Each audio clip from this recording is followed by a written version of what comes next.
Last night, there was more NFL preseason action for many of us to take in, and Odell Beckham Jr. suffered what appeared to be a horrific injury, not only for him and his brand, but also for the New York Football Giants.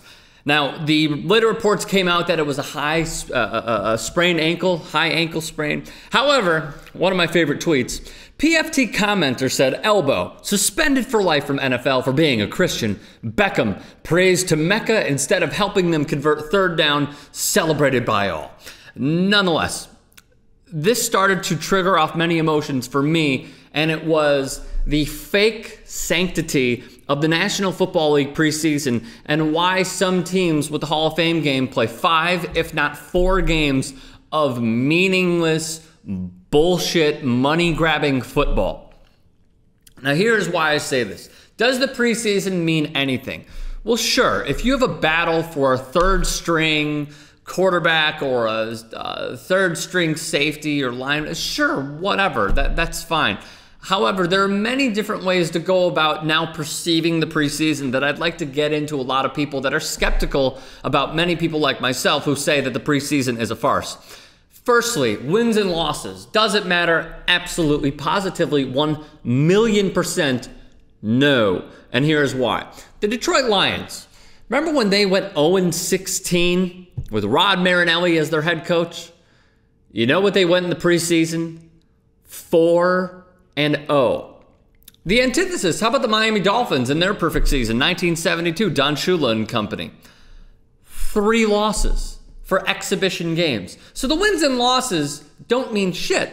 All it is the outcome to a fake game that no one really cares about, aside from a few people who are battling it out for third string, maybe even second string positions. But by that point, considering the tape that they have and the large sample size that they have, which is my next point, is that you have the entire college football season in order to try and think about, okay, so we've seen a guy from Georgia, and they played X amount of games. Oh, and by the way, they made a bowl game, so now that's another game on top of that and some of the biggest moments of their respective collegiate years and college football season. So that's first. So you have the entire college football season. You have a bowl game on top of that, which many, like myself, will state Jamarcus Russell got himself drafted that much higher because of that one game.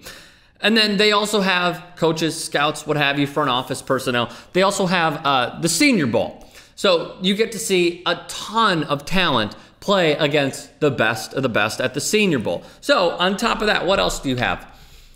Many coaches flock to the NFL Combine along with scouts, along with general managers. So not only do you have the 3 cone drills, you have the vertical, you have the long jump, whatever, it doesn't matter, the 40. Now you have 3 different ways of putting together who you believe is going to be on your big board for the NFL draft. And then after the NFL draft and you make your selection, so we're already going into 3 or 4 different ways of going about evaluating talent. Then you also have OTAs, and then you have mini camp, and then you have training camp, and then you could have these preseason games. So there are multiple ways for teams to evaluate their talent, not necessarily just in 4 fake football games. And again, not even again, this is a point that I should state many, many times in this video, is that the starters are going to take up most of the reps for a lot of these mini camps and training camps, okay? So as long as for training camps rather, as long as the starters are there taking up all the reps, yeah, it's important to have 2 preseason games. But again, going back to my first point, you've already had enough of a sample size and a large enough sample size to evaluate who you'd like to select, who you'd like to poach from other teams' practice squads, and what have you. On top of that, the plays are dog shit. The coach is not going to show their best trick play or their best running play and where to pull the guard on yada yada.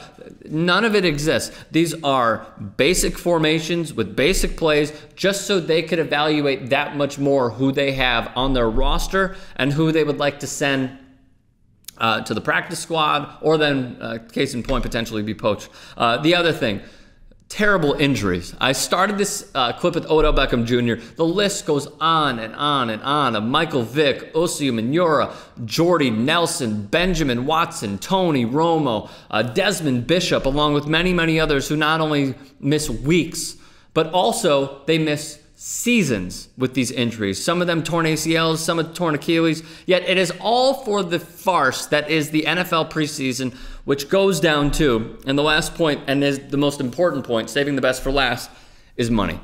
The NFL makes an ungodly amount. Now, here is the bullshit rig system that they have with a lot of fans. So some fans who are season, not even some, all fans who are season ticket holders and have to pay not only a BS seat license. So basically what you have to do, if you're entering your name into a pool, you have to say, hey, I'd like to buy Chicago Bears tickets. The Bears charge you a ridiculous amount just for you to have the right to go and spend and then buy your season tickets. You have to get through 2 loopholes. On top of that, in your season ticket, you have to pay regular season price for your 2 home preseason games, where most of these on the second market of StubHub and what have you are going to charge 10, 20, maybe at most, depending on where you sit, $40 a ticket. Also, the attendance is bad, so people aren't necessarily going. The networks are trying to sell it as primetime games when really you know that your starting quarterback is going to play maybe 1 to 2 series. If you're the Patriots, Tom Brady is not going to play at all because Bill Belichick gets it. He's the smartest coach overall. And then on top of that, what these teams and what these analysts and what these play-by-play people are trying to sell you is that, oh, these are huge battles. They're not. Oh, man, they're working really hard, and they sell you on these stereotypes of NFL players going into said stadium and competing and trying their darndest. And if they haven't shown enough, it means that they're probably going to get cut. So you're getting B-side broadcasters on top of mainly B-side talent. So the owners can sell to these fans, hey, these are the up-and-coming guys and guys that you can't miss. And oh, by the way, we're going to charge you regular season prices for your tickets, when meanwhile you aren't going to see a majority of the starters. I remember Adrian Peterson didn't even play in most preseason games for the Minnesota Vikings. I remember a few years ago, they didn't even want to play Sam Bradford did the Vikings, so they played Mike Kafka. I mean, who gives a shit about a lot of these teams and a lot of these games, because it isn't what the fans are paying for. On top of that, think about this. Not only are they paying for regular season prices, you're paying for regular season beer, regular season merchandise, regular season parking. Everything goes into it that just in the preseason alone, NFL owners are making millions upon millions upon millions of dollars in order to just sell you on a fake product. Now, a few of you weighed in on Twitter. Some said trim the games to 2. Others said just go with 2. And I am completely, utterly fine with that. I think 2 games is fine. I frankly think 1 game is fine. Because again, there are so many things that have gone into teams selecting respected players that they already have the book on a lot of these players, how they think they're going to compete, and where they're going to compete with their respective teams. Lastly, and I want to hear all your thoughts, so get at me in the comment section below. The last thing is, there is a potential to bring back what the NFL had called NFL Europe, which is a league that was comprised of players, coaches, even refs, and some scouts being given a chance to run a team, be a part of a team, and be in this developmental program. Now, here's the problem with this.